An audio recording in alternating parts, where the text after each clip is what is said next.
Forget gurus. Forget anyone claiming to be an online business expert without going through the challenges of entrepreneurship themselves. The Real Money, Real Business podcast is here to prove the best insights in online business comes from your fellow online business builders. We dig into stories of entrepreneurs selling their business on the Empire Flippers marketplace so that you can learn how they made their business profitable, how they overcame obstacles, and what lessons they learned in their online journey. If you want to take your business and your knowledge to the next level, you've come to the right podcast. Let's get started.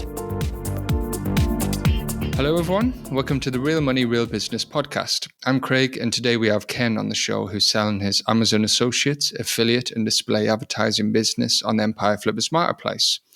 So hello Ken, welcome to the show. How are you today? Good, thank you. Thanks for having me. It's great to have you on, and thanks for making the time to come on today. I'm looking forward to hearing more about your business. But before we dive in, let's go over a brief summary of the business. It's an Amazon Associates affiliate and display advertising business in the sports niche created in February 2019. The average revenue for the business is $5,706 net profit each month, and it makes an average of $7,195 per month in revenue. Including the sale is domain and all site content and files, freelancer contracts, social media accounts and pages for Facebook, Pinterest, Twitter, and YouTube.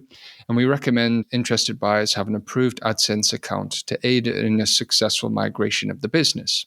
For everyone listening, you can visit empireflippers.com/marketplace and search for listing 65757 to learn more about this business, or you can unlock this listing to start your due diligence if you're interested in purchasing this asset.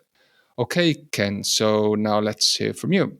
Can you tell us a little about your background in building and running online businesses? Sure, happy to do so. We are a company that we don't build businesses or websites. We usually buy them. Then we work on improving them. Particularly, we work on improving the traffic, mostly through SEO efforts, content and SEO. And in some cases, we also focus on improving the monetization, whether it is adding display ads to an affiliate site or vice versa, or changing the UI and UX of the site. In the case of this listing, we actually purchased the two domains roughly about 2 years ago. One of them 2 years, the other, I'd say about a year and a half ago. And they're both in the same niche, which is something we like. And since we bought them, we focus really on the SEO efforts and also added display ads, which gave us an uptick of roughly about 10 or 15% of the overall revenue immediately. Great, interesting stuff, and I would like to get into that in just a moment. But before we get into that, what was it that attracted you to these two domains in particular? So the two domains, they are both in the same niche. We like the niche because it's really something very specific. It has, let's say, low to medium competition. There is a huge upside there as well in this space. So the domains have a pretty good authority. Actually, I'd say a very good authority compared to other websites in the same niche. And even when we saw that when we can publish new articles, they actually start getting listed and ranked very quickly. And we believe that producing more and more content could be a way forward. And as we saw, it is also a good way to grow the site. So that's definitely something that interested us and that we have done so far. And also the niche. We like the niche. We like the sports and leisure niche. We like niches that can be monetized through affiliation, direct partnerships, as well as display ads. And this niche especially is definitely one of those that can be monetized through various channels. Yeah, can you tell us a little bit more about the monetization channels? How many affiliate networks and partners are you associated with? Sort of display advertising network does it monetize through? So at the moment, there are about 4 different affiliate partnerships we have going. Obviously, Amazon is a major one, but there are a few others that simply pay out better than Amazon. So it makes sense to feature other affiliate models as well. There is definitely a room also here for improvement, reaching out to other retailers and online sellers for affiliate partnerships as well as direct sponsorships. There's definitely potential there. In terms of advertising, we initially started with AdSense on the site. Then, if I'm not mistaken, we switched to Ezoic and we saw an increase in revenue in a Zoe compared to AdSense. We did see an issue with the way they displayed the ads. And then at some point, several months ago, we switched back to AdSense, taking into account that the earnings were lower, but we prefer to have a higher increased usability. So there's definitely room for improvement there by adding different display ad partnerships or even direct partners to be monetized through display ads. Got it. That all makes a lot of sense. And you mentioned the content production system before. Could you just tell us a little about that, please? Sure. So when we took the site in-house, we started looking for experts in that niche. Google really puts a lot of emphasis on having expert writers and editors. We started to look for experts in that niche, and we found quite a few. And we started to cooperate with them in producing written content, but we also started producing some video content, also expert editors. And it showed off also in terms of in revenues and in rankings. When Google ranked the site, it realized, okay, these guys know what they're talking about because we really had some experts involved and we still have. And from what we know is that they'd be also interested in staying on board. Okay, that's great. You established the authority within Google. So after doing all this work, how come is it that you're selling the site right now? So our business model as an operator is really about buying, let's say, established sites in their own niche and then growing them. And as much as we love doing that, we also grow as a company. So the sites we're looking to buy and to maintain at this point are at a larger scale than the sites we have listed for sale. So therefore, we're looking to divest those sites simply because of our focus has shifted into larger sites and slightly different verticals. Having said that, we love the sites. It's not easy to let them go. We believe there is a huge potential also in keep on growing them and maintaining them. And it's really very little work. But for us, at where we are today as a company, we're looking to simply at bigger sites. Okay, yeah, that makes sense. And we'll talk about the growth potentials of the sites in just a moment. But before we get into that, I'm interested to learn what your biggest win was since running this business. I think one of the biggest wins was when we bought the second domain. It was really not well maintained. And one of the things we did was we changed text links with buttons. We cleaned up some of the low content or low value pages in Google's eyes and replaced them or even combined them with some other pages. It was really relatively little work, and we saw an uptick in revenue of 2 or 3x within a couple of months on that small site. And it was really mostly cosmetic work. So that was a nice, quick and easy win. Even though the numbers were small, it was also very little work. And I think on the bigger side, also establishing direct partnerships with some of the retailers and not just going through Amazon is really where we saw a lot of potential for growth with relatively little effort. And I believe there is still a lot more potential in this. We haven't done a lot when it comes to outreach. And adding display ads was when we initially added display ads, we really ran an analysis to see that our affiliate revenue wouldn't drop.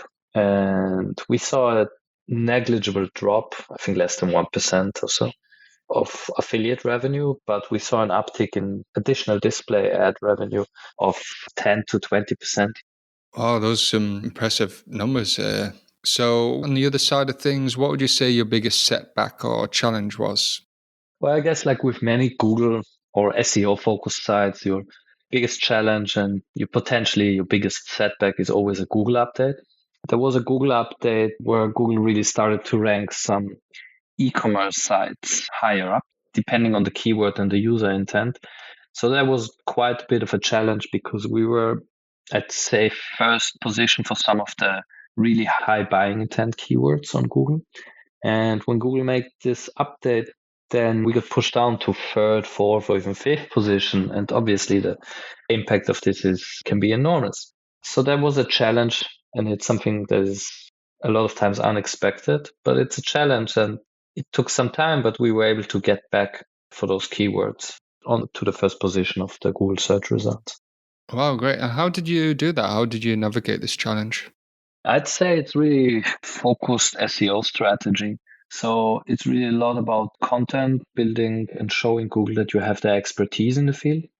Even guest posts to get some quality backlinks, but also to establish your authority. So it's sort of a combination of all of those that really helped us. And of course, we continuously focus on page vitals.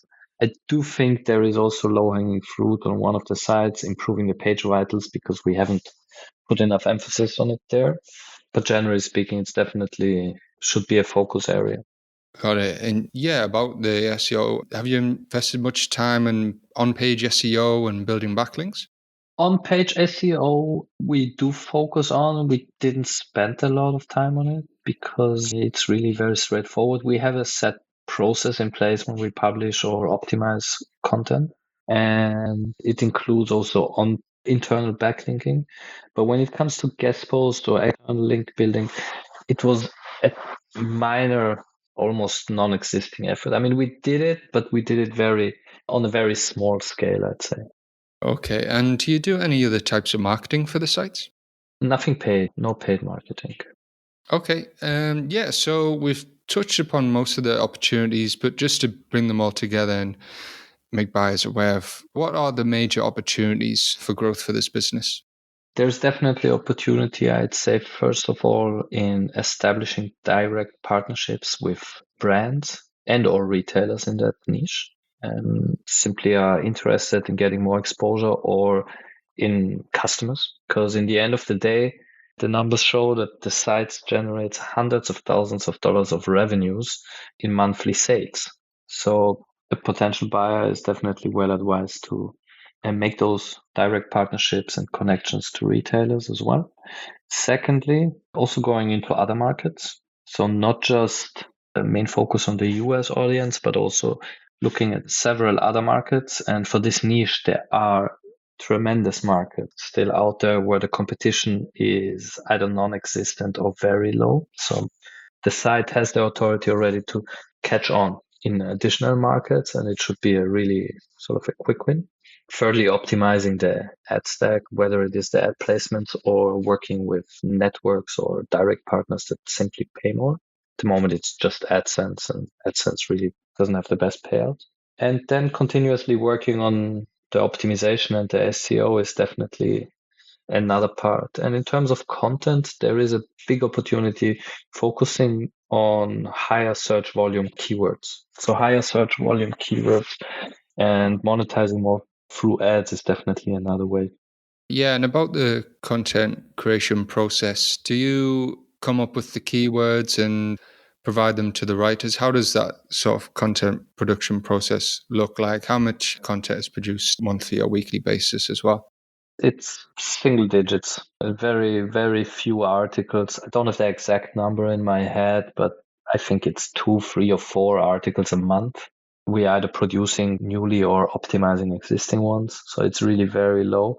And the process usually works that our head of SEO would come up with a list of keywords to target or existing articles to optimize. And that's reviewed by the subject matter expert or the editor for the site, who then either optimizes and edits existing articles, or if it's about producing new article, he would send it on to one of the expert writers who writes it, passes it back for editing, and then it's being published. So it's a really very standard and straightforward process where we involve SEO and subject matter expertise. Got it. And which out of those employees could be willing to continue with the business? Obviously, I cannot give any guarantee, but from our initial talks to the expert writers, also an expert editor, they'd be willing and happy to continue with a new owner. Okay, that's good to know. So what does a typical week look like for you when running this business? To be honest, personally, I'm very little involvement in this specific business. I would usually run the numbers, make sure everything looks all right in terms of traffic, in terms of revenues, and so on. And then I'd say once a month, we review any potential new articles or new keywords we want to target or existing articles we want to optimize. And that's about it. It's really a very, very minimal time-consuming effort that needs to go into that business in order to maintain it. And then, once a month you run the report, make sure you're getting paid on time by your partners. And maybe once every 2 or 3 months, you just connect to your affiliate relationships, see if there are any particular products you should be reviewing. They would usually tell you in advance as well if they come up with a new product they want you to review. That's it. It's really very little effort. Okay, makes a lot of sense. And what do you think are the biggest challenge will be for a buyer taking over this business? I think the biggest challenge is sort of also the biggest uncertainty. It's always what happens with the next Google update or what happens with Google altogether. But I think that's something that is possible to overcome. And also, even after an update happens, sometimes you win, sometimes you lose. But even if you get hit by an update, there's always a way to get back. So I think the main challenge is, in order to grow the business, focus on quality SEO as well as improve the monetization, because there's definitely some low-hanging fruit over there. Yeah, I'm sure buyer can build on the high quality content you've already written up so far for the site. So about the sale, would you commit to a non-compete? We haven't thought about it, but I think we could agree to sort of a limited non-compete in that particular space. I think so. That's possible.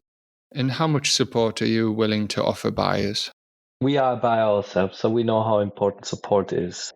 So we're definitely willing to give at least a 30-day full support. And even after that, we're not going anywhere. So we'll be happy to advise, to answer any questions also after that. Oh, amazing. That's great for a buyer to know they're going to get that extra support. And are you open to negotiating something like an earnout? We are generally less interested in an earnout, but if the conditions make sense, then we are open to discussing it. Okay, so putting yourself in the shoes of a buyer, why do you think this is a business worth buying? Because I think it's a very low maintenance business that has shown over the last few years a constant revenue stream as well as very high EBITDA rates. And it's an asset that just keeps on giving. And if you do it right and you focus on it, and we'd love to do it, but it's just not our focus. But if you focus on growing this business, it can grow multiple times even from where it is today. And it doesn't require a lot of effort. And I also love that it's in this very specific niche that has loyal following, and it's not a hype trend, but it has a constant and loyal following that will keep on sticking to it over time. And I think that's something to build on. Is there anything else you'd like to share that I might have missed? Not that I can think of. I think your questions were very thorough and focused, and be happy to answer any other questions that may come up, but nothing I can think of at this point. Wonderful. Well, thank you, Ken, for coming on and giving us a little more insight into you and your business. It's been a pleasure, and I appreciate you taking the time out of your day. Thank you. It was a pleasure being here. Thanks a lot. All right, everyone. Thanks for listening. To learn more and see if this listing has already been sold, head over to empireflippers.com/marketplace and search for listing 65757. If you're watching this on YouTube, click the link in the description to go straight to the listing. Once you've unlocked this listing, you'll be given everything you need to know about this business. So until next time, enjoy your digital journey.